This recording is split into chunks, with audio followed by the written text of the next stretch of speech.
yarakwiriye, sibyo? Kandi Uwiteka Imana abizi ko dukeneye ibintu byose.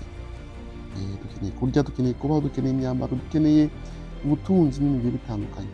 Ariko Uwiteka Imana agiye atwereka akavuga ati mube muretse mugende gakeya, dore imbere hari Dorodani, biguhaye ubu ngubu hari icyaba, ahubwo banza umenye kwihanganira ubu buzima bugoye, ibibazo bigiye bugusatira, ubundi nanjye nzakuba hafi. Humura kugeza ku mukoro.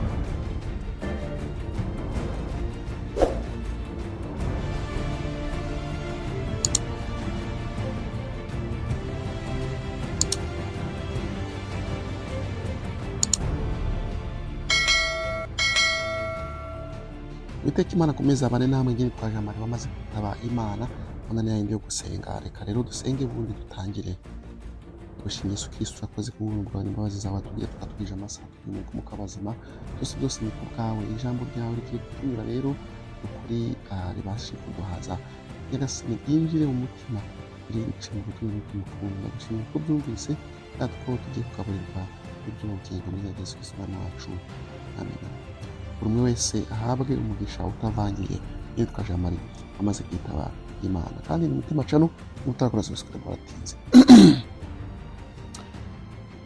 Rero mu buzima reka tujye tubaho twumve ko kunyangamugayo, gukomeza ubunyangamugayo ndetse no kwihanganira ibintu byinshi bitugerageza ari cyo kintu cy'ingenzi. Naho twahura n'amakuba dukomeze tube inyangamugayo, twere gutezuka, twere kuva ku cyo Uwiteka Imana yadushyiriyeho kuri iyi si. Burya Imana yatumye kugira ngo tube abantu beza, tube abantu bumvira, tube abantu bagendera ku murongo, bagendera kuri gahunda, bagira porogaramu zinoze, sibyo? Rero akantu gato kabaye usanga abantu bavuye mu byo bari barimo, ugasanga niba wari umukristo ugatezuka ukava mu nshingano zawe, rangiza ukifata nabi, ukitwara nabi. Ngibyo ntabwo ari byiza na gatoya. Yobu yanyuze mu bikomeye byinshi cyane, anyura mu bikomeye, kandi Uwiteka muke ko yarafitanye kominikasiyo na Yobu ikomeye cyane, ariko nyine umwanya Satani ashaka kugerageza Yobu.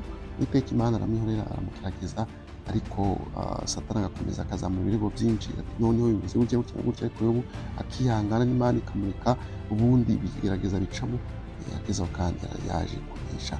Rero Yobu ntabwo yigeze yiyambura ubunyangamugayo, kabone naho yahuye n'ibibazo byinshi cyane. Tugiye gusoma muri Yobu igice cya 27 umurongo wa 2 kugera ku murongo wa 5, ubundi tuze kumva icyo Imana itubwira ko kuba inyangamugayo ndetse no kuba ushimwa nayo ibihe byose, kabone naho twaba turi mu makuba n'ibyago bidukikije. Uwiteka Imana akomeze abane namwe ngene twaje amari amaze kwitaba Imana. Dusome mu izina rya Yesu ngo ndaharanira Imana ihoraho, ndarahira Imana ihoraho, ariyo yanyimye ibyari bikwiriye, n'ishobora byose yababazaga ubugingo bwanjye. Umva, ndarahira Imana ihoraho, ariyo yanyimye ibyari bikwiriye, n'ishobora byose yababazaga ubugingo bwanjye. Iyo n'ishobora byose yababazaga, kuko Imana irabizi ibyo bikwiriye. Rero yarahamyaga ndetse akarahira ngo yuko Uwiteka Imana ntabwo amuhaye ibyagize ibyo yarakwiriye, sibyo? Kandi Uwiteka Imana abizi ko dukeneye ibintu byose. Dukeneye kurya, dukeneye kubaho, dukeneye imyambaro, dukeneye ubutunzi n'ibintu bigiye bitandukanye.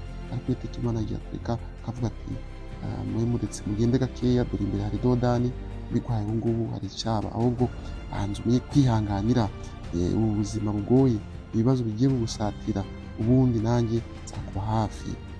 Humura kugeza ku mukoro tuba turi kumwe. Rero hahirwa uwihangana. Ahangaha rero Yobu hari ibyo yari yemerewe, ariko Imana ntabwo yabimuhaye. Muribuka ko yaciye mu bibazo bikomeye cyane, yageze mu kaga, ariko yarihanganye ageza ku ndunduro.